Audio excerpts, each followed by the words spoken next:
मुझे बेटों से ये नहीं चाहिए, आज के बेटों से टीवी के माध्यम से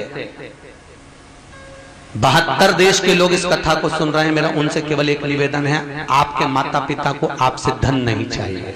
आपके माता पिता से आप और ले लो साहब, आपके माता पिता को आपसे दौलत नहीं चाहिए, पूरी प्रॉपर्टी देकर जाएगा साहब, जमीन जायदाद देकर जाएगा। आपके माता पिता को आपसे कुछ नहीं चाहिए, केवल माता पिता को आपसे मीठी वाणी प्रेम चाहिए। एक बार दिल से पूछ लिया करो, पापा तबीयत ठीक तो है ना? मम्मी आपके पांव दुख रहे होंगे, लाओ मैं थोड़ी देर दबा देता हूं। माँ, कभी कभी माँ के पास में बैठकर उसकी गोदी में भले बूढ़ी हो गई, कभी उसके गाल पर भी हाथ फेर लिया करो। माँ आज तेरे हाथ की मुझे दाल खाना है, बहुत दिन हो गए माँ, मुझे याद आ रहा। भगवान के मंदिर में जाने से जो पुण्य नहीं मिलेगा बच्चों, भगवान की चौखट पर जाने से वो सुख का अनुभव नहीं होगा।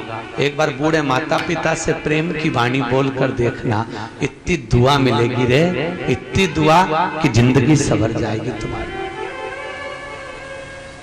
जिंदगी।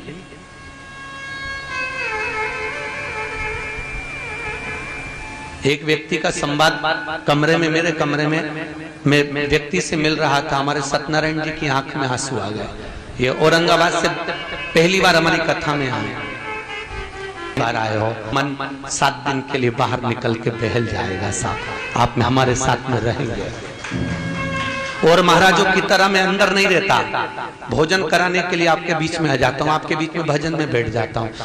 व्यास पाठी कमरे से नहीं निकलता, मैं आपके बीच में इसलिए रहना चाहता हूँ कि मैं आपका पुत्र हूँ, कहीं बेटे की कमी ना खले, आपके साथ रहना पसंद करूंगा साहब।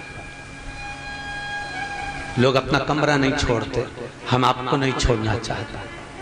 खूब अपनी जिंदगी को जियो। इस व्यासपीठ की दक्षिणा यही है, मेरे बच्चों से, मेरी बहुओं से। माता पिता कितने भी पक्षपाती हो, माता पिता कितने भी कपटी हो, कई कहते हैं हमारे माँ बाप कपट करते हैं, छोटे को प्रेम करते, बड़े को नहीं करते, बड़े को करते, मंजिले को नहीं करते। तुम्हारे माता पिता कितने भी कपटी हो, कितने भी छली हो, कितने भी प्रपंची हो, फिर भी माँ ने अपने बच्चों को बराबर का दूध पिलाया है साहब। उस दूध का फर्ज अदा जरूर करना, अपने माता पिता का सम्मान जरूर करना। धन नहीं चाहिए, प्रेम दीजिए साहब, बहुत प्रेम दो। वो रिटायरमेंट के बाद भी काम करना पसंद करता है, घर में रहना नहीं। क्यों? क्योंकि उसको अच्छा नहीं लगता। रिटायरमेंट के बाद भी वो सोचता है कि मैं कहीं वर्क कर लूं, मैं काम कर लूं। घर में रहता हूं ना, चिड़चिड़ देखकर, गुस्सा देखकर, बेटा आएगा पांव तोड़ेगा, कहीं कुछ करेगा, बहू आएगी तो सही से बोल नहीं पाती है। रिटायरमेंट के बाद भी वो अपनी पत्नी कहती है अब तो रिटायर हो गया, चलो मेरे साथ। नहीं, मैं थोड़ा काम कर लूं। और बहुत संजोइए साहब, मिलते नहीं दोबारा रे,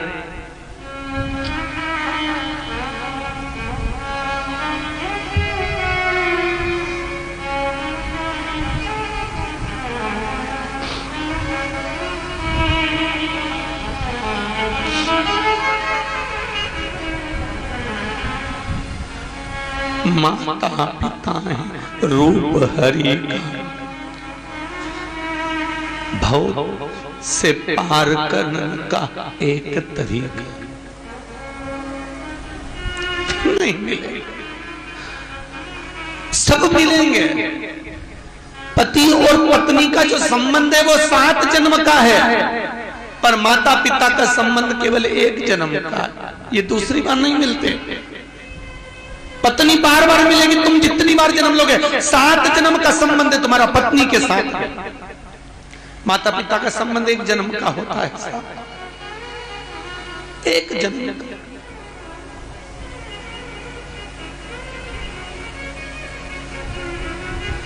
मुंबई में एक माँ से मिले, 82 साल की थी, उसके हाथ में यहाँ पर घाव हो रहे थे। चोली को नीचे दिखाकर कहा, गुरुजी आज मेरे बेटे ने खूब मारा।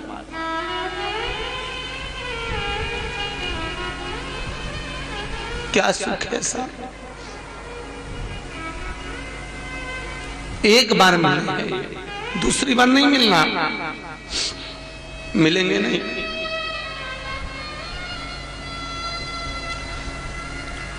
बहुत कथाकार हैं, वो बस केवल एक ही बात कहते हैं, कमाई का स्रोत बनाओ। हम आपसे एक ही बात कहते हैं, माता पिता की सेवा करना। एक घर, एक परिवार भी अगर सुधर गया, मेरी पोथी की दक्षिणा पूर्ण हो जाएगी। यहाँ हरडिया जी आप मुझे लेकर आए कथा करने के लिए, कोई दक्षिणा आपसे ली है? नहटोर वाले कथा करा रहे हैं, उनसे पूछो कोई दक्षिणा उनसे ली है? 1014 नंबर की कथा चल रही, किसी से आज तक दक्षिणा नहीं मांगी गई है। मेरी दक्षिणा केवल प्रवचन के माध्यम से, लोग कहते हैं महाराज भागवत आप प्रवचन के माध्यम से निकाल देते हो, कथा तो तुम पूरे महाराजों की सुनते हो, दिन रात सुनते हो, क्या ग्रहण करा साहब भागवत में से? श्लोक हम भी बोल देंगे, शब्द हम भी बोल देंगे, वही कृष्ण का चरित्र, वही राम का चरित्र हम भी सुना देंगे, पर उसमें से ग्रहण क्या करोगे आप? लोगे क्या? प्राप्त क्या करा? उड़ा लेंगे महाराज, ये दोबारा नहीं मिलने वाले। भगवत भक्ति में डूबो, भगवान आपको खूब समृद्धि, वैभव, धन से परिपूर्ण करेगा। जो बच्चे कहते हैं मुझे केवल माँ से मतलब, बाप से मतलब नहीं, जो बच्चे कहते हैं मुझे बाप से मतलब, माँ से मतलब नहीं, उस बच्चे का जीवन नरक जैसा हो जाता है। ये श्रीमद् भागवत कथा वर्णन कर रही है। और माता पिता से निवेदन है, माँ अपने बच्चे से कहकर बाप का आदर कराए, और पिता अपने बच्चों से कहकर माता का आदर कराए। अगर एक दूसरे का आदर कराते रहोगे तो बुढ़ापे में बच्चों से अपशब्द नहीं सुन पाओगे। और अगर माँ ने आज ही बच्चों में भर दिया, तेरे पिताजी में तो अक्ल नहीं है, तेरे पिताजी तो ऐसे, तेरे पिताजी तो वैसे, तो चिंता मत कर, 500 रुपए मैं दे दूंगी, तू चले जा, मैं तो बैठी हूँ, मैं तो हूं ना, मैं चिंता क्यों कर रहा है? बस जिस माँ ने अपने बेटे को ये शय प्रदान कर दी, उस दिन समझ लेना उस माँ ने अपने गले पर तलवार रख ली। उस दिन उस माँ ने तलवार रख ली, मैं हूं तो तू जा। नहीं, एक वो कथा सुनी है, बाल्यावस्था की है अपनी, आप लोगों ने भी पढ़ी होगी, हमने भी पढ़ी हमारी बचपन में। एक छोटा सा बच्चा एक पेंसिल चुरा के लिए आया, माँ को ला कर दिया, माँ में पेंसिल लाया, माँ ने उसने कुछ नहीं कहा, कुछ बोली नहीं। बच्चा एक पेन लेकर आया, माँ कुछ नहीं बोली। एक कंपास लेकर आया, बच्चा कुछ नहीं बोली माँ। एक कॉपी लाया, माँ ने कुछ नहीं कहा। एक पुस्तक लाया, माँ ने कुछ नहीं कहा। एक बैग लाया, माँ ने कुछ नहीं कहा। वो बच्चा नामी चोर हो गया। चोर होने के बाद पकड़ाया, पकड़ा कर थाने में बंद किया गया, मृत्यु दंड मिला। उससे पूछा तेरी अंतिम इच्छा क्या है? उसने कहा मैं मेरी माँ के कानों में कुछ कहना चाहता हूँ। माँ को बुलाया, माँ के कानों को उसने दांतों से नोच लिया, रक्त बहने लगा, खून निकल रहा था। पुलिस वालों ने छुड़ा कर कहा ये तेरी माँ है। वो कहता है सूली पर चढ़ाने वाली भी ये मेरी माँ है। पहली बार चोरी कर लाया था, गाल पर थप्पड़ मार दी। दूसरी बार मैं चोरी नहीं करता, पर माँ ने शे दी इसलिए मैं चोर हो गया। प्रथम गुरु है माँ, दूसरा गुरु है पिता, तीसरा गुरु है शिक्षक, चौथा गुरु है सतगुरु। और प्रथम गुरु होती है माँ। माँ अपने बेटे को सतमार्ग पर चलना सिखाए, माँ बेटे को अपने सत्य मार्ग की ओर लेकर जाए, गलत मार्ग की ओर। एक बात बताएं, अगर बेटा बाप से मुजोरी कर रहा है ना, तो वो माँ अगर उस जगह पर एक बार अच्छे जोरदार खड़ी हो जाए, क्योंकि माँ तो माँ होती है, वो चाहे जगदम्बा हो, चाहे चामुंडा हो, चाहे कालरात्रि हो, स्कंदा हो, चाहे घर की माँ हो, माँ माँ होती है। एक बार अगर दमदारी से खड़ी हो जाए, किसी बेटे की हिम्मत नहीं है कि वो अपने पिता से अपशब्द बोल ले। किसी बेटे की हिम्मत नहीं है अगर माँ दमदारी से खड़ी हो जाए। क्या है पिताजी? मोटरसाइकिल चालू करी, चालू छोड़कर पिताजी के पास गए, हाँ बोलो, अंदर से एक गिलास पानी ला दे। बेटे को गुस्सा आ गया, बेटे की तो शादी भी नहीं हुई थी और क्रोध आ गया उसको बहुत थे, और क्रोध आकर अंदर गया, माँ, ओ माँ। माँ बोली, हाँ बेटा। पिताजी में तो बिल्कुल रत्ती भर की अकल नहीं है। मैं गाड़ी चालू करके जा रहा हूं और मुझे बुलाकर कह रहे हैं कि पानी ला दे अंदर से। मम्मी, पापा को पानी दे देना। और बेटा गाड़ी चालू कर कर गया, भट भट करके वो निकल गया। माँ पानी लेकर अपने पति के पास आई, लो ये पानी पी लो। क्यों, तुम्हारा बेटा, तुम्हारा राजकुमार, तुम्हारा लाडला इतनी जल्दी में कहाँ जा रहा है? तो माँ कहती है, रेलवे स्टेशन पर प्याऊ लगाई है, पानी पिलाने जा रहा है। बाप माथा ठोक कर बोला, गजब की औलाद है, बाप प्यासा बैठा है और रेलवे स्टेशन पर पानी पिला रहा है। ये औलाद है। और इतनी देर होती है, एक बेटी अगर कह देती, पिताजी कह देते बेटा मुझे पानी पीना है, तो बेटी 50 काम छोड़कर पहले अंदर जाती है और पानी ला कर देती है। ये यम और यमुना की कथा है, कोई साधारण कथा नहीं है महाराज।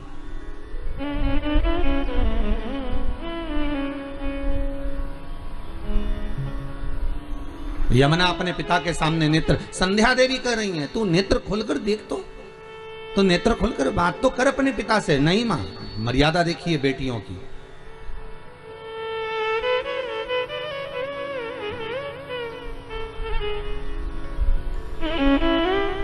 बेटा तो केवी देता है, एक बढ़िया शानदार मोबाइल दिला दो पापा,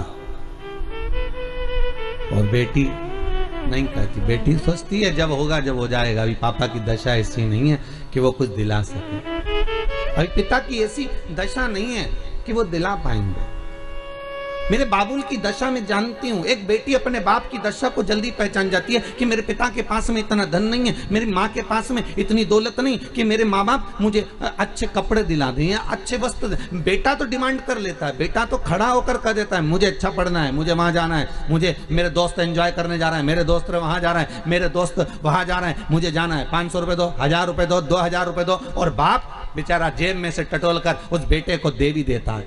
पर बेटी कई बार ऐसी जगह आती है जहां बेटी का मन भी करता है कहीं जाने का, बेटी का मन भी करता है कुछ अच्छा खाने का, बेटी का मन भी करता है कुछ अच्छा पाने का, तो भी बेटी अपने बाबुल की दशा देखकर, बेटी अपने पिता की दशा देखकर, बेटी अपनी माँ की दशा देखकर उसके मुख से शब्द नहीं निकलता। क्यों? क्योंकि उसका भी दिल करता है कि मैं मेरे भैया जैसा करूं, मैं मेरे भैया जैसी पढ़ाई करूं, मैं मेरे भैया जैसी आगे बढ़ूं। हर बेटी की दिल तमन्ना रहती है, जब भाई को देखती है तो बेटी का मन भी करता है कि मैं ऐसा करूं, पर पिता की दशा देखकर, मां की दशा देखकर बेटी मौन हो जाती है।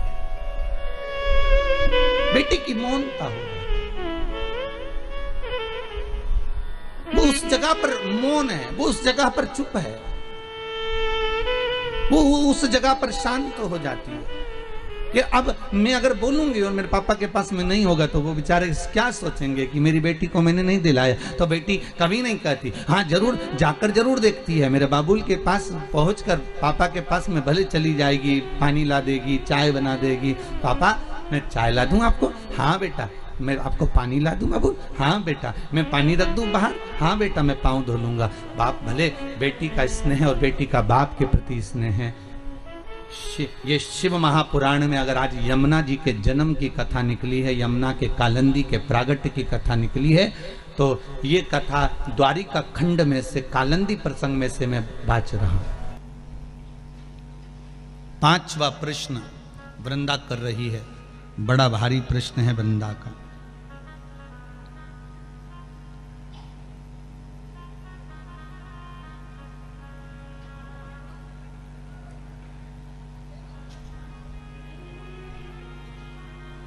जब मां अपने बेटे को जन्म देती है, बहुत भारी प्रश्न है। खरगोन की इस पावन धरा से जो ये पाठक परिवार द्वारा कथा चल रही है, इस कथा से पूरे विश्व के लोगों को इस प्रश्न के बल पर बल प्राप्त होगा। ये जो 5 प्रश्न हैं शायद जीवन में कभी श्रवण करने को मिले हो, इसका उत्तर की ना मिला हो, पर हर व्यक्ति के दिल की तमन्ना थी इन 5 प्रश्न को वैष्णव के मुख से सुनना और वैष्णव के लिए कहना। 5वां प्रश्न है, मां जिस बेटे को जन्म देती है, अपने स्तन का दूध पिलाती है, अपने रक्त से सराबोर कर कर गर्भ में रखती है, वो बेटा एक दिन अपनी मां से मुख क्यों मोड़ लेता है? प्रश्न जरा प्रबल है।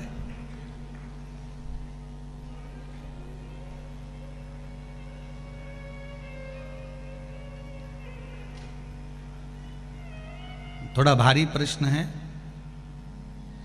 और इसका उत्तर देवाधिदेव महादेव के सिवा कोई नहीं दे सकता, क्योंकि उनके बेटे ने भी मुख मोड़ लिया था। ज्ञात है आपको?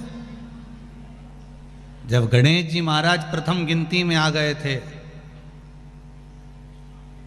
और माता जगत जननी जगदम्बा ने भगवान शिव से कह दिया था, देवाधिदेव महादेव आपने गलती कर दी कि गणेश जी को प्रथम गिनती में कर दिया। तो देवाधिदेव महादेव ने कहा, इसने मेरी परिक्रमा करी है, माता पिता की परिक्रमा करी, पृथ्वी की परिक्रमा के बराबर माता पिता की परिक्रमा को बताया, इसलिए मैंने इनको प्रथम गिनती में रख दिया। तब माता पार्वती जी बोली, गणेश जी चूहे पर गए थे, कार्तिकेय मोर पर गया था, गणेश जी ने चतुरता करी, अपने माता पिता की परिक्रमा कर ली, और एक बेटा जो मोर पर बैठकर परिक्रमा करने गया है वो आएगा तो दुखी होगा, आपने तो ये गलती करी। तो देवाधिदेव महादेव ने कहा फिर करें क्या? इतने में माता पार्वती ने कहा देवाधिदेव महादेव से, भोलेनाथ आपने अपने पुत्रों के सम्मुख में एक गलती कर दी कि एक बेटे ने बुद्धि का परिचय दिया और उसको प्रथम बना दिया, और दूसरा बेटा अपने शरीर से परिश्रम कर कर परिक्रमा कर कर आ रहा है, उसको प्रथम नहीं बनाया। मैं आपसे आज एक वर मांगती हूं, अगर देना चाहें तो दे दीजिए। शंकर जी ने कहा मांगो पार्वती, कौन सा वर चाहिए? माता पार्वती ने कहा वर दीजिए, आप बिल्कुल भोले हो, आप बिल्कुल सरल हो, आपके बराबर दुनिया में कोई भोला हो ही नहीं सकता कि बेटे ने तुम्हारी परिक्रमा करी और तुमने उसको पूरी तिजोरी की चाबी सौंप दी। बेटे ने परिक्रमा करी और तुमने उसको पूरी प्रॉपर्टी सौंप दी, पूरी जायदाद दे दी, और एक बेटा जो शरीर से परिश्रम कर रहा है वो नहीं दिख रहा।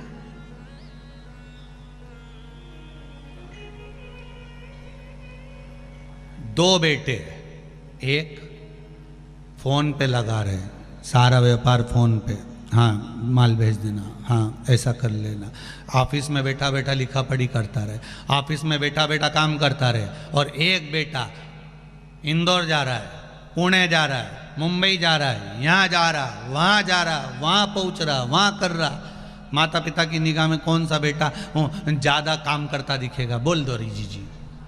अरे बोलो बोलो, तुम तो बोल पीछे मटो तो निमाड़ी हो, यहाँ तो मिर्ची के लिए बोल दिए तो भाई बोलवा में कहीं जाए। तुम घबराना वबराना नहीं, तुम तो बोलो।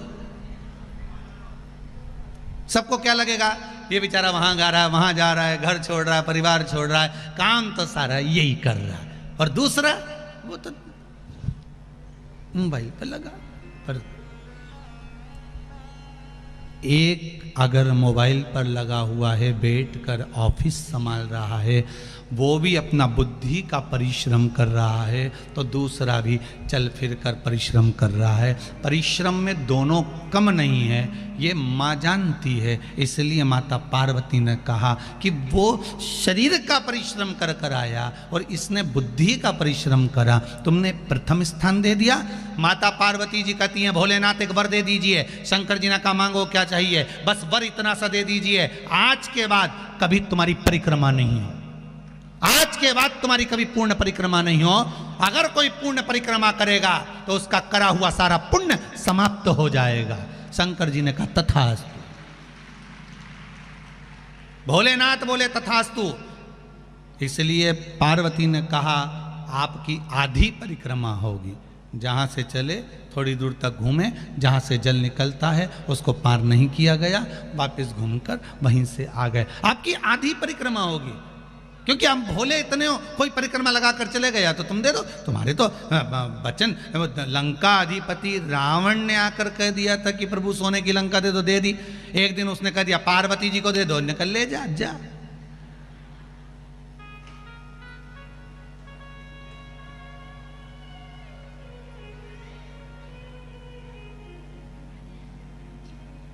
होता है ना, एक डॉक्टर ने, मरीज गया और मरीज ने डॉक्टर से कहा, डॉक्टर साहब मैं बड़ा टेंशन में रहता हूँ, बहुत परेशानी है जीवन में। तो डॉक्टर समझा रहा था उसको, बहुत प्रेम से समझा रहा था कि देखो दिन भर भले तुम टेंशन में रहो, परंतु रात को टेंशन लेके बिल्कुल मत सोना, रात को टेंशन लेके बिल्कुल मत सोना। तुमसे निवेदन है दिन भर कैसे भी रहना, पर रात को टेंशन लेके मत सोना। तो मरीज बोला, फिर वो टेंशन को मायके भेज दूं क्या? मतलब टेंशन कौन थी? टेंशन कौन थी? उसको मायके भेज दूं? तो डॉक्टर बोला, भैया तू अपने घर जा, मेरी लड़ाई मत करा देना, तू अपने घर जा। मांगा देवाधिदेव महादेव, वही बात सामने जो प्रश्न था ना एक सम्मुख में कि वही चूहेदानी में चूहा सोता है, साबुनदानी में साबुन, फिर मच्छरदानी में इंसान क्यों सोता है? तो गुरु ने मच्छर से कहा उसका केवल एक कारण है कि ये काम, ये लोभ, ये विषय, ये आसक्ति, ये वासना, ये तृष्णा के मच्छर अंदर प्रवेश ना करें, इसलिए शिव महापुराण रूपी ज्ञान की मच्छरदानी लगाकर चैन की नींद सोइए, ये प्रवेश नहीं करें। मनुष्य सेफ्टी के लिए, अपने लिए सेफ होकर ज्ञान की मच्छरदानी में सो।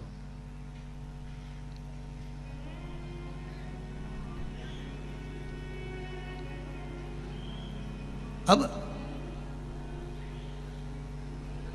वर दीजिए मुझको कि आपकी कभी पूर्ण परिक्रमा नहीं होगी। शंकर भगवान ने कहा, तथास्तु, मेरी पूर्ण परिक्रमा नहीं होगी, तूने वर मांगा है, दे देता हूं।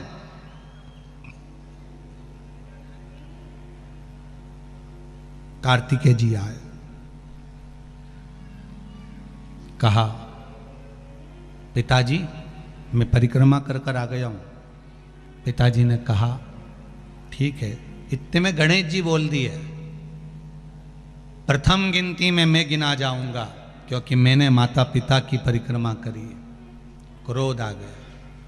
कार्तिकेय जी उसी समय पर समझाए, भोलेनाथ जी खूब समझाया माता पार्वती जी ने, पर कार्तिकेय नहीं माने और कार्तिकेय श्री सैलम पर चले गए और श्री सैलम पर जाकर कार्तिकेय बाबा उस श्री सैलम में जाकर विराजमान हो गए, जिनका नाम मल्लिका अर्जुन हो गया। क्या नाम पड़ गया भगवान का?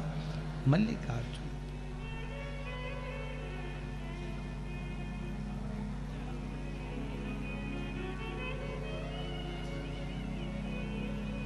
भगवान श्री मल्लिकार्जुन के रूप में विराजमान हो गए। अब देखो, महीने में एक बार माता पार्वती और भगवान शंकर मल्लिकार्जुन भगवान को, भगवान कार्तिकेय को मनाने के लिए पहुंचते हैं। प्रत्येक महीने में भगवान शंकर और पार्वती वहां पहुंचते हैं कार्तिकेय जी को मनाने के लिए, कि कार्तिकेय जी रुष्ट होकर चले गए। वही प्रश्न माता वृंदा कर रही है भोलेनाथ के सामने, भगवान नारायण के सामने। एक परम भगवदीय वैष्णव दूसरे वैष्णव से प्रश्न कर रहा है कि माँ जब बच्चे को जन्म देती है, माँ जब बेटे को जन्म देती है, तो बेटा अपने माता पिता से मुख क्यों मोड़ लेता है? उसका कारण क्या है? क्या कारण?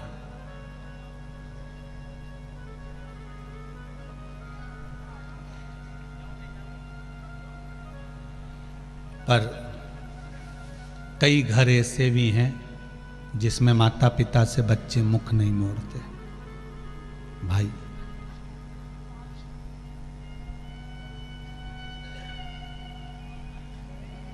कई घर ऐसे भी हैं, आज भी कई घर ऐसे हैं, घर में एक व्यक्ति बीमार होता है और उसके लिए अगर खिचड़ी बनती है चावल की तो पूरे घर को खिला देते हैं, पूरे घर को। घर में एकादशी का व्रत एक का होता है, साबूदाने की खिचड़ी सब खाते हैं।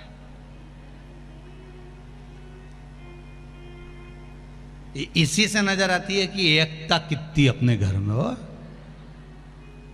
इसी से नजर आती है कि व्रत एक का और निपटा सब रहे। इससे समझ में आ जाता है कि हाँ ठीक है।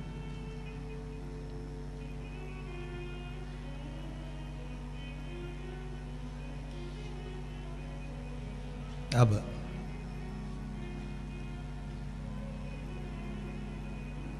ऐसा नहीं कि सभी घर में, वृंदा का जो प्रश्न है बड़ा सुंदर प्रश्न है कि माता से पिता से बच्चा मुख क्यों मोड़ लेता है, जिसको दूध पिलाया, जिसको जन्म दिया, जिसको सम्मुख रखा, वो मुख क्यों मोड़े। शिव कह रहे हैं ऐसा नहीं। वृंदा देवी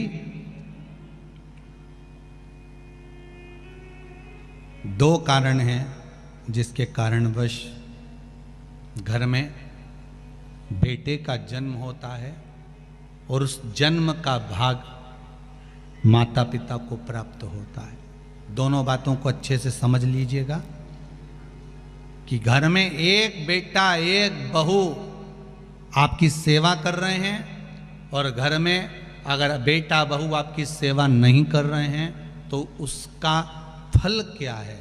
माता वृंदा ने कहा कि माँ जब दूध पिलाती है, माँ अपना रक्त दे देती है, तो फिर बच्चे मुख क्यों मोड़ लेते हैं। शंकर जी कह रहे हैं सुनो वृंदा, ये गौ सेवा का भाग है। धेनुमानस में, गरुण पुराण में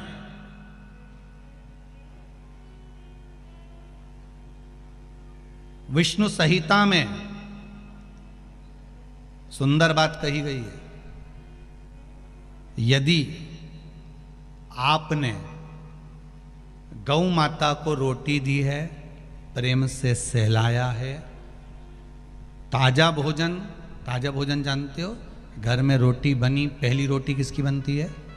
गाय की। रोटी बनी, सबके जीवने से पहले रोटी गाय को दी है, और मान लो वही रोटी फ्रिज पे रख दी, फिर डब्बे पे पड़ी रही, सब ने जीम लिया, तब पन्नी में पॉलीथिन में टंगी रही। शाम को 4-5 बजे गाय आई, तब उसके मुंह में रोटी जब ठंडी कल्ली बासी सब हो गई, तब उसके मुंह में दी। उसका फल और ताजी रोटी का फल जरा ध्यान से देख लीजिएगा, समझना इस कथा को बहुत ध्यान से। पूर्व के प्रारब्ध के अनुसार हमारे बच्चों का जन्म होता है वृंदा। पूर्व के प्रारब्ध के अनुसार हमें हमारी संतान प्राप्त होती है। अगर किसी गौ माता की सेवा करी है, गाय को एक रोटी दी है, गाय को चारा दिया है, गौ माता की सेवा करी है, किसी की सेवा में अगर तुम लगे हो, किसी जीव को, चाहे वो चींटी हो, चाहे वो कौवा हो, चाहे वो पक्षी हो, चाहे वो पशु हो, किसी जीव को अगर तुमने ताजा भोजन दिया है और उसकी सेवा प्रेम से करी है, तो तुम्हारे घर में जो बेटा जन्म है, तुम्हारे घर में जो बहू आती है, वो तुम्हारी सेवा में तल्लीन रहती है महाराज। और अगर तुम्हारे दरवाजे पर गाय आई, तुम्हारे दरवाजे पर जीव आया, तुमने एक बार रोटी दे दी और रोटी देने के बाद दूसरी बार उसको डंडा लेकर भगा दिया, तुमने गाय को धप मार कर भगा दिया, गाय दरवाजे से भूखी चली गई, कहीं तुमने डंडा मार दिया, कहीं उसको अपशब्द कह दिए, कहीं चिल्ला के बोल दिए हाओ अभी तो दी थी रोटी, फिर आ गई,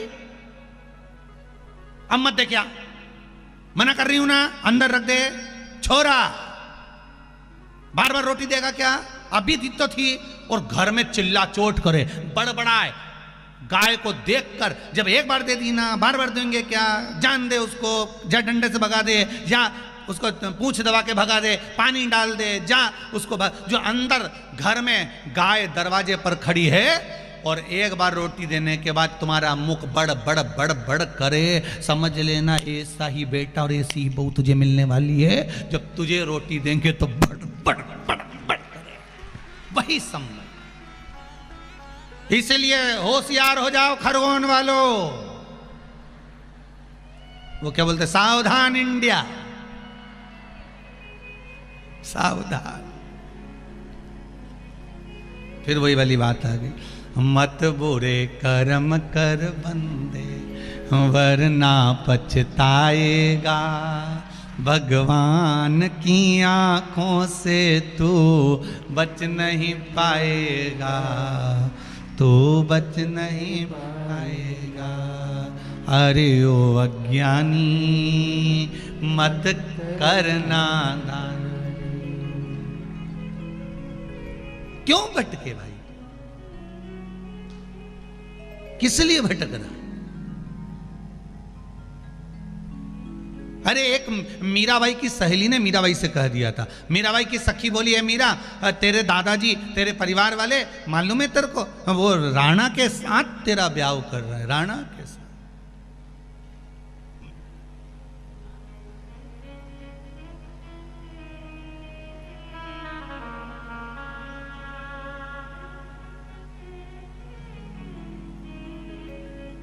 मालूम है तेरे को मीरा?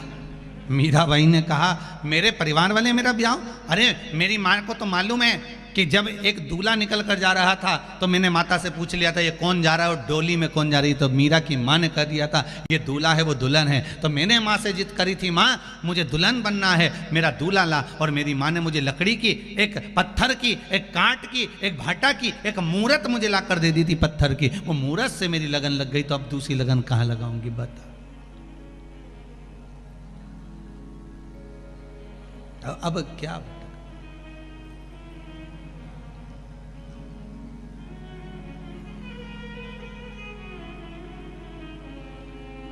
और मीरा जब फिर भगवान को बुलाती, उसकी लगन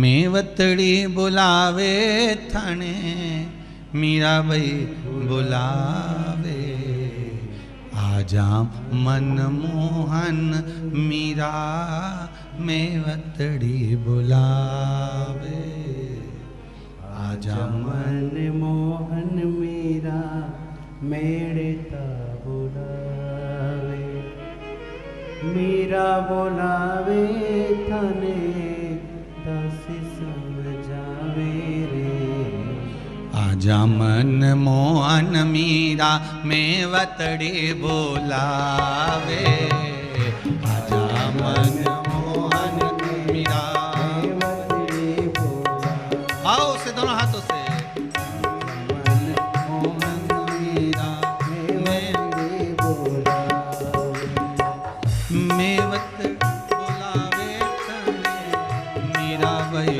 बुलावे, मनमोहन मीरा मेवतड़ी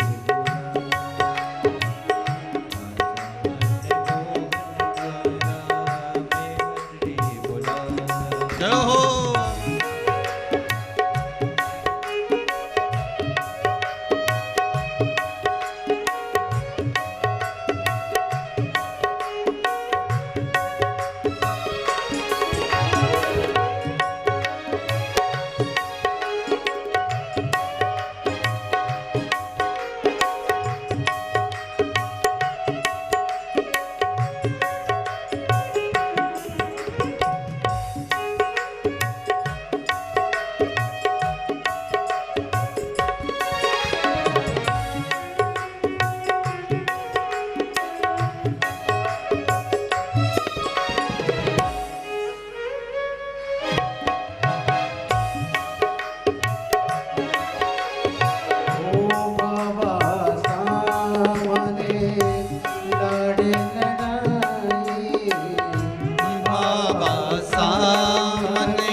मनमोहन मीरा मेवतड़ी बुलावे, आजा मनमोहन मीरा मेड़ता बुलावे, ओ मेड़ता बुलावे, रास को नियावे, दुनिया की प्रीत मणे रास कौन आवे रे आजा मन मोहन मीरा मेवता बुलावे आजा मन मोहन मीरा मेरता बुलावे ओ मेरता बुलावे हमें दासी समझावे मेड़ता बुलावे तने दासी समझावे आजा मन मोहन मेरता बुलावे आजा मन मोहन मीरा मेरता बुलावे जो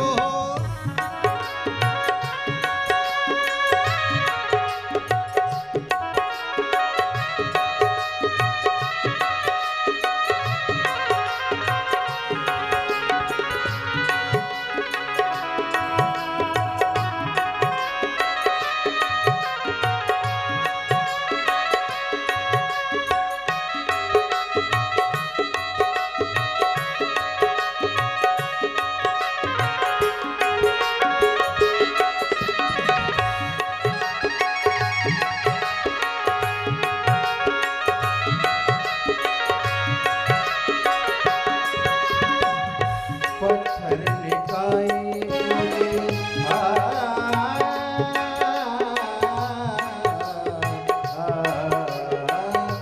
पत्थर निकाय मुझे बोलायो राणा जी पत्थर निकाय मुझे बोलायो राणा जी ठाकुर जी माओ जब प्रीत साथी जाना जी ठाकुर ने जिमाओ जब प्रीत साथी जाना जी ठाकुर ने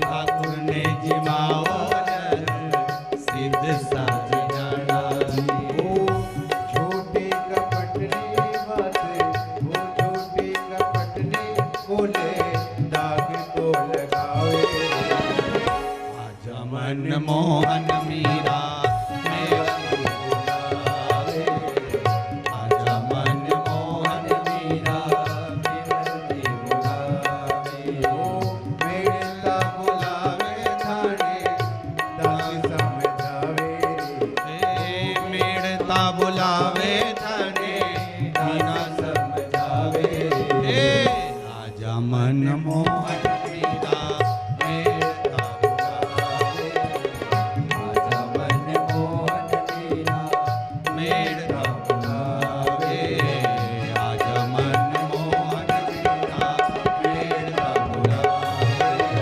आजा मन मोहन मीरा मेरता बुलावे आजा मन मोहन मीरा मेरता बुलावे हर हर भाव अगर शुद्ध है तो जैसे पत्थर की मूरत में से मीरा भगवान को प्रकट कर लेती है उसी तरह शिव महापुराण की कथा कर रही है आपके द्वारा किया गया सत्कर्म आपके द्वारा किया गया सुंदर भाव आपके घर में संतान के रूप में वो प्रकट होकर आ जाती है। सबको समझ में आया ना? पांचवें प्रश्न का फल बेटा बहू मुख क्यों मोड़ लेते हैं? बेटा बहू मुख क्यों मोड़ लेते हैं? कारण क्या है? उस कारण को हमें समझना है, उस कारण को हमें जानना है। कारण क्या हो सकता है?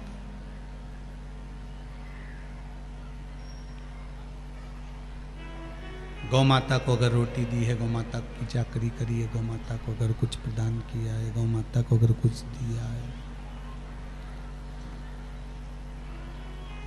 प्रेम से आपने गौ सेवा को तत्पर माना है तो घर में जो संतान होगी ना वो भी सुख देने वाली है। और अगर आपने जरा सा घर में क्लेश रखकर अगर कुछ करा है, शिव महापुराण की कथा तो यहाँ तक कहती है अगर आपके घर के लोग मना करें कि शिव पुराण में मत जा लड़ाई करे झगड़ा करे तो आपसे हाथ जोड़ के निवेदन है, जी जी हो खरगोन वाली, अपने घर में ही अपन भले आस्था चैनल चालू करो, 1 बजे से 4 बजे तक टीवी पर ही कथा देखो। टीवी चलाने को भी मना करे तो मोबाइल पर देख लो, और मोबाइल चलाने को भी मना करे तो श्री शिवाय नमस्तुभ्यम घर में बैठ के जपते रहो, भगवान का स्मरण करते रहो, भजन करते रहो, कीर्तन करते रहो। बहुत है, इतना ही भजन।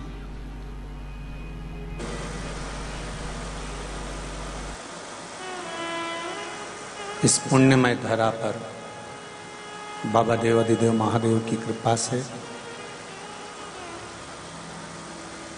अपने पूर्वजों की स्मृति में बाहेती परिवार द्वारा जो ये कथा के मुख्य यजमान श्री मदन लाल जी, श्रीमती राजू जी बाहेती, अनिल जी, श्रीमती अनसुईया जी बाहेती, श्री रमेश कुमार जी, श्रीमती शिखा जी बाहेती, श्री सुरेश जी, श्रीमती कविता जी बाहेती, बाहेती परिवार जो अपने पितरों के पूर्वजों की स्मृति में बाबा देवाधिदेव महादेव की कृपा से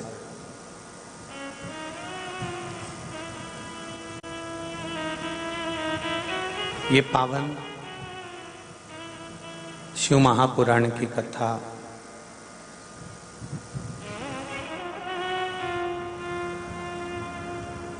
इस भाग्यनगर में, हैदराबाद में आयोजित करी गई है। बहुत बहुत धन्यवाद देता हूँ बाहेती परिवार को, जिन्होंने भगवान शिव की इस कथा को करवाकर अपने पूर्वजों को पार लगाया है। और इससे पुत्र और पुत्र वधुओं को भी धन्यवाद देता हूँ जो अपने माता पिता के कहने पर सुंदर शिव महापुराण की कथा करवा रहे हैं।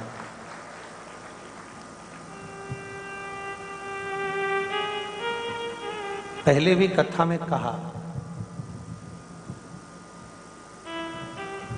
भागवत, रामायण, गीता बहुत सहजता में, सरलता में आप करवा सकते हैं, पर शिव महापुराण की जो कथा है उसमें इन शंकर के गणों को संभालना भारी पड़ जाता है, इसलिए करवाना भी कठिन पड़ जाता है। चिलचिलाती हुई धूप, गर्मी, वो भी हैदराबाद की इस भाग्यनगर की, पर उसमें भी आपकी भक्ति और विश्वास,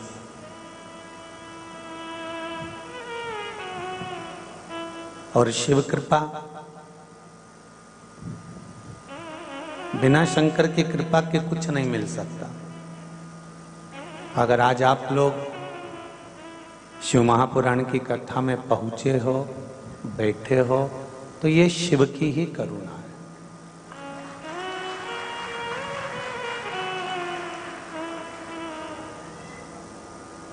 बाहेती जी से भी कई लोगों ने कहा होगा कि अभी कोई कथा का सीजन है, अभी तो शादियों का सीजन है, शादियां खूब चल रही हैं, तो अभी तो लोग शादियों में लगे रहेंगे। तो बाहेती जी ने भी 1-2 बार विचार करा होगा कि शादियां भी हैं और कथा भी, तो हम तो इतना कहेंगे जिनकी जिनसे रिश्तेदारी होगी वो वहां पहुंच जाएगा। यहाँ तो संबंध देखा जाता है, और शिव से जिसका संबंध है, शंकर से जिसका संबंध है, भगवान ओगड़दानी से, भोलेनाथ जी से जिनका संबंध है, वो शिव महापुराण की कथा बिना सुने एक पल भी रह ही नहीं सकते। ये बड़ा कठिन है। अभी 10-15 दिन जो कथा में गैप हो गया तो चैनल पर कथा नहीं आई, तो कई लोग तो रोज सर्च कर कर कर देख रहे होंगे कि कहीं आ रही हो तो अपन सुन ले।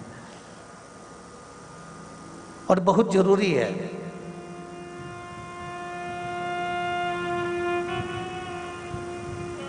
उदर की तृप्ति के लिए भोजन और आत्मा की तृप्ति के लिए भजन, ये बहुत जरूरी है।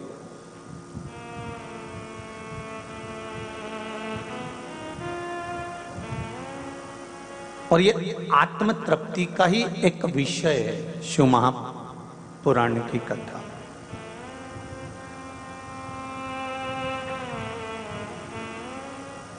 और मिली भी कितनी जोरदार है। नवग्रह शिव महापुराण की कथा भाग्यनगर वालों को प्राप्त हुई है, हैदराबाद वालों को प्राप्त हुई है। नवग्रह, ये जो आकाश मंडल में इतने ग्रह हैं, सूर्य है, सोम है, सूर्य है, चंद्र है, मंगल है, बुध है, गुरु है, शुक्र है, शनि है, इन सारे ग्रहों को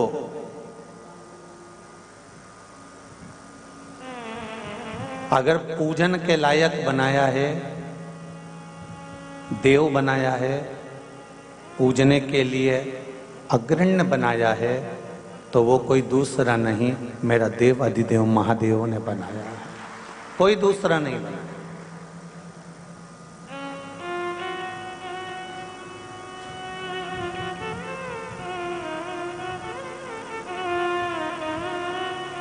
अगर पूजन के भी सम्मुख में लाकर छोड़ दिया, ग्रह मंडल में लाकर छोड़ दिया और पूजन के अगर अनुकूल बना दिया, तो मेरे शंकर ने बना दिया। एक कंकर को जैसे हम शंकर मानकर पूजन कर लेते हैं, उसी तरह शंकर भी कहते हैं कि तुझे भी मैं कंकर से कब शंकर बना दूं, ये तू भी नहीं जान सकता, तुझे भी नहीं मालूम। तेरे दरबार की बाबा निराली शान देखी है, तुझे देते नहीं देखा, पर झोली भरी देखी।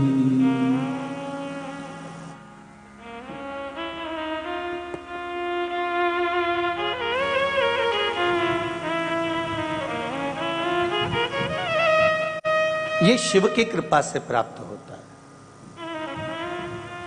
वो दिखता नहीं है देते हुए, पर जब देता है ना, तब मालूम पड़ता है कि उसने मुझे दिया है, उसने मुझ पर कृपा करी है।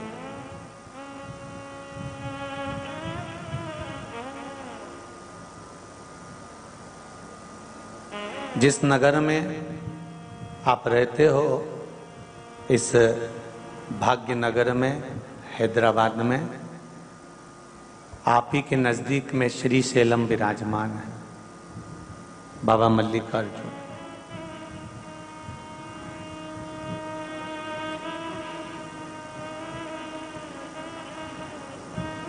जिस श्री शैलम के पर्वत पर भगवान शंकर ने माता सरस्वती को, बागेश्वरी को सुंदर संगीत की विद्या दी है, मेरे देवाधिदेव महादेव ने।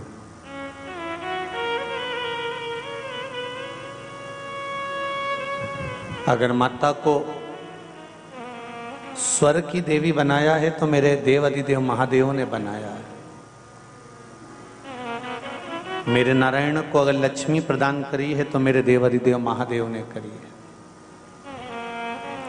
नवग्रहों को अगर मंडल में ले जाकर विराजमान करा, देव तुल्य बना दिया, पूजन के अनुकूल बना दिया, तो वो मेरे देवाधिदेव महादेव ने बना दिया।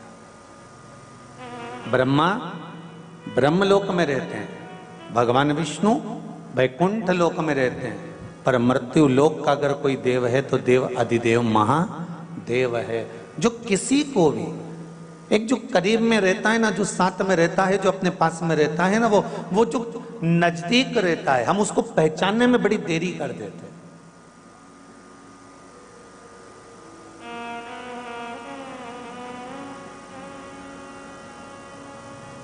हमें उसको पहचानने में थोड़ा समय लग जाता है, क्योंकि हमारी आदत में है दूर के ढोल, अरे जम के बोलो जरा, सुहावने।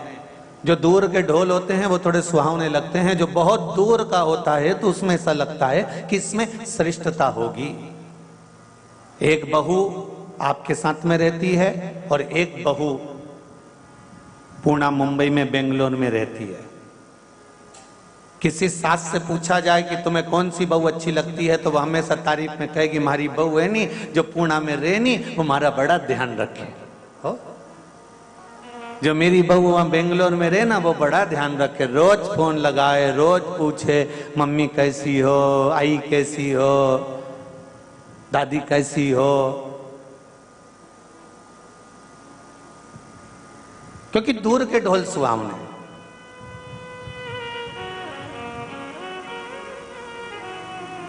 और वो बहू को मालूम है कि सास को कैसे प्रसन्न करना है। अपन को जाना ही कितने दिन के लिए, दिवाली और दशहरा, कहीं छुट्टी पड़ गई तब आ गए, 4 दिन बढ़िया मम्मी जी मम्मी जी मम्मी जी, दादी जी दादी जी दादी जी करा, और एक सोने की अंगूठी लई और न चली।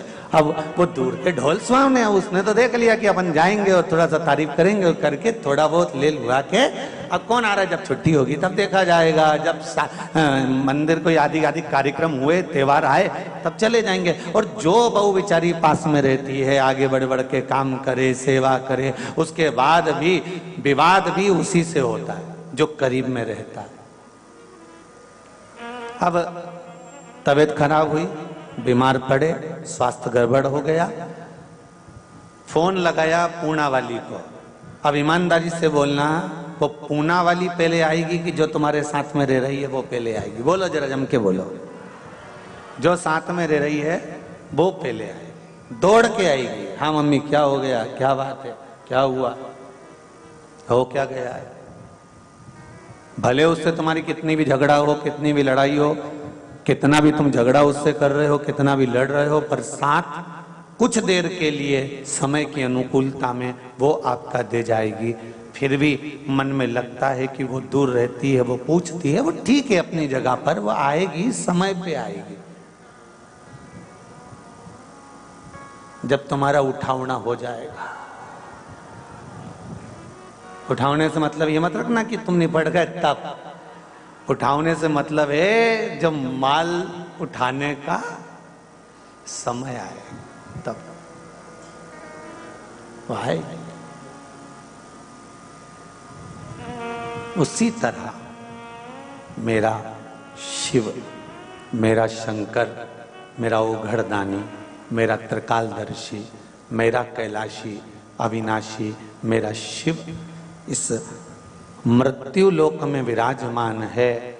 हम सबको पुकारते हैं, सबको बुलाते हैं, सबको पुकारने का प्रयास करते हैं, पर अगर दिल से जो तुम्हारे नजदीक में है उसको एक बार पुकार कर देखना, वो दुनिया का सारा सुख तुम्हें प्रदान कर जाएगा। दूर वाले आए ना आए, दूर वाले पहुंचे ना पहुंचे, पर वो जरूर आए। अकाल मृत्यु वो मरे जो काम करे चंडाल का, काल उसका क्या बिगाड़े जो भक्त हो महा काल का। जो शिव का उपासक होता है उसको फिर चिंता करने की जरूरत नहीं पड़ती।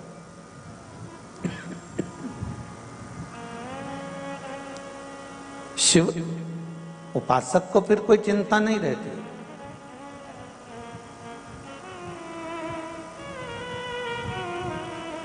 शंभु शरणे पड़ी मांगू घड़ी रे घड़ी, दुख काटो दया करी ने दर्शन आपो दया करी ने दर्शन बाबा आपके चरणारविंद का रस तत्व हमें मिले। काशी कौन कौन गया है? हाथ उठाओ जरा। सब होया हैदराबाद वाले? अरे धर लो, वापिस धर लो। काशी गए हो तो पूरे भारत की भूमि पर एक काशी की धरा, अभिमुक्त नगरी काशी, मोक्ष नगरी काशी।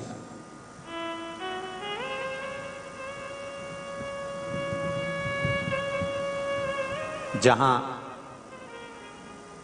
नवग्रह देवों ने भगवान शंकर की आराधना करी और शिव की आराधना से शंकर भगवान के एक एक शिवलिंग का निर्माण कर कर उसका पूजन किया और पूजन कर कर भगवान शंकर से वर प्राप्त किया कि हमें ऐसा वर दो कि हम भी देव तुल्य बनकर पूजा जाएं। वो काशी की धरा पर भगवान शंकर ने एक एक ग्रह को एक एक वर प्रदान करा और सबसे मूल वर ये दिया कि तुम भी देव बन जाओगे और देवताओं के रूप में पूजाओगे, और उनको भी विराजमान कर दिया। ये काशी की धरा पर।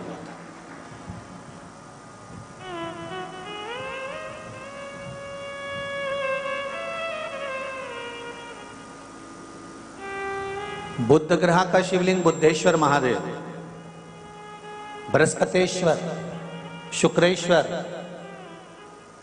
शनीश्वर, सोमेश्वर, नवग्रह देवता के एक एक शिवलिंग का निर्माण नवग्रह देवता ने किया। अपने अपने शिवलिंग का निर्माण कर कर उसका पूजन किया, पूजन कर कर उसकी आराधना करी, शंकर भगवान से वर प्राप्त करा। आज भी काशी की धरा पर नवग्रह देवताओं ने जिस शिवलिंग की पूजन करी थी वो शिवलिंग आज भी काशी की धरा पर विराजमान।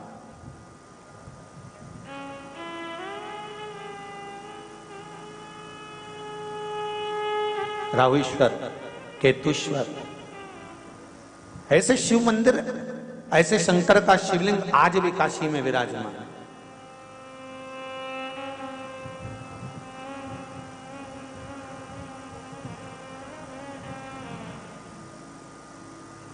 और जब जब किसी का दिल दुखता है, जब जब किसी का मन दुखता है, जब जब किसी के हृदय में अगर दुख का अनुभव होता है तो शिव महापुराण की नवग्रह शिव महापुराण की कथा कहती है जैसे शुक्र देवता का हृदय दुखा, शुक्र देवता का मन दुखा तो उन्होंने शंकर की शरण ली, शिव की शरण।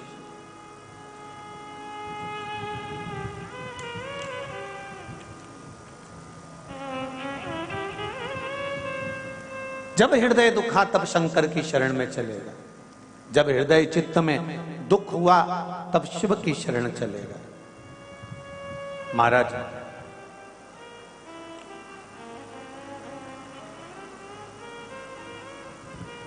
पुराणों के अनुसार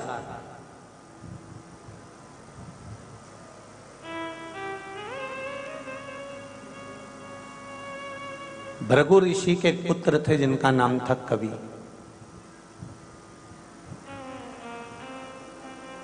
जिनको शुक्र कहा गया। ग्रहों में जो शुक्र ग्रह है वो भृगु ऋषि के पुत्र के नाम से। भृगु ऋषि के जो पुत्र हैं कवि, वो शुक्र ग्रह बने।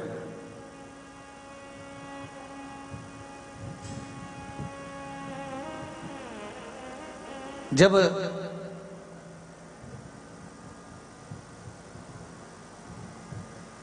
माता ख्याति के गर्भ से दाता, विधाता,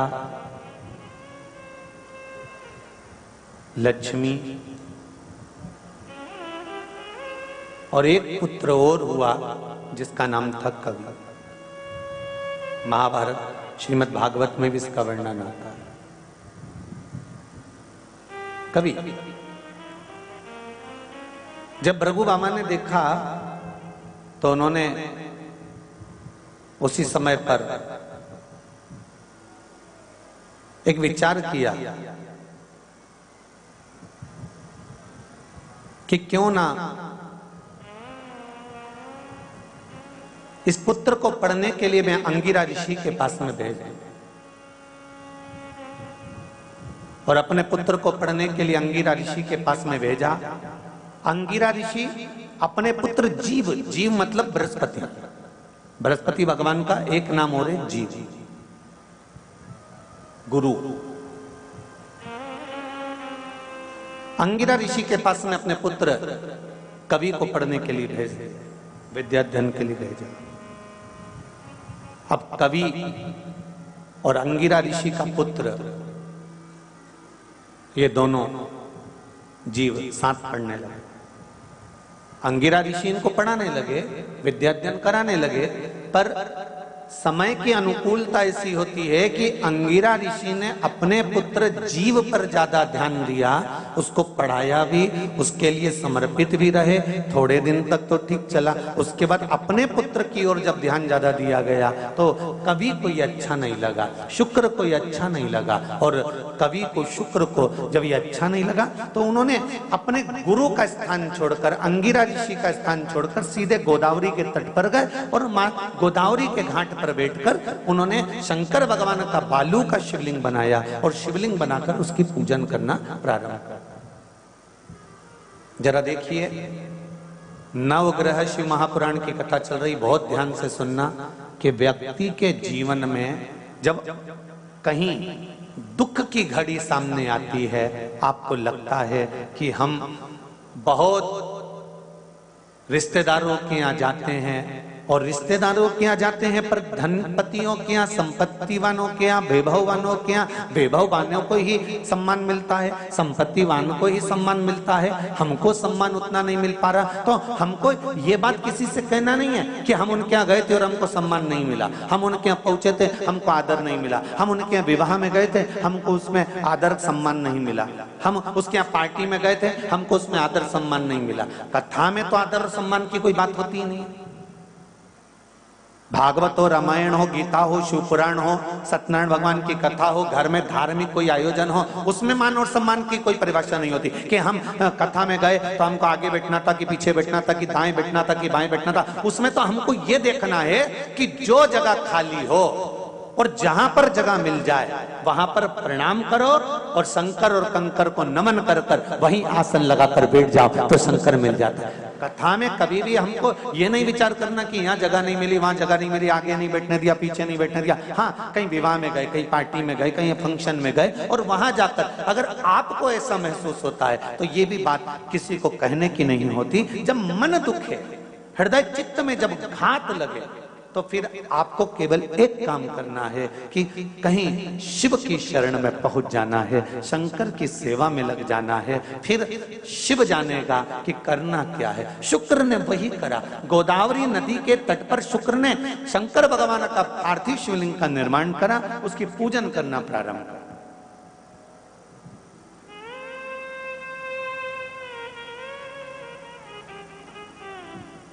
और जब पार्थिव शिवलिंग का पूजन करना प्रारंभ करा, शंकर भगवान ने कृपा दृष्टि कर दी।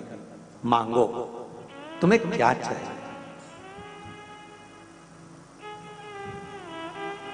आपकी कृपा।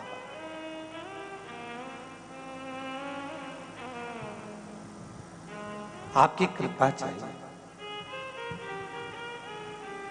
शुक्र, कवि, तुमने मेरी आराधना करी है, मैं तुम्हें वर प्रदान करता हूं, एक मंत्र मैं तुम्हें देता हूं, दुनिया के लोग उसे संजीवनी मंत्र कहेंगे।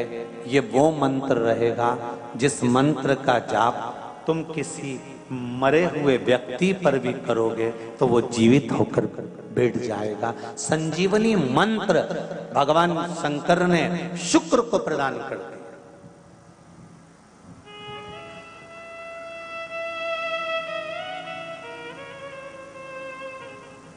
संजीवनी मंत्र। और संजीवनी मंत्र जब भगवान शंकर ने शुक्र को दिया और शुक्र ने उस मंत्र का स्मरण करना प्रारंभ करा तो शुक्र के पास में तो आनंद की अनुभूति हो गई बिना मांगे। शंकर भगवान से शुक्र ने ये नहीं कहा कि मुझे ये मंत्र देना, पर शिव ने दे दिया। और शंकर कभी भी थोड़ा नहीं देता, देता है तो बहुत में देता है। शुक्र, मैंने तुम्हें संजीवनी मंत्र दिया है, इस मंत्र को रखना और मैं तुम्हें देव तुल्य बनाता हूं, तुम ग्रहों में पूजे जाओगे। और शुक्र को भी ग्रह बना दिया, कवि को भी ग्रह बना दिया और पूज्य बना दिया। ध्यान दीजिएगा,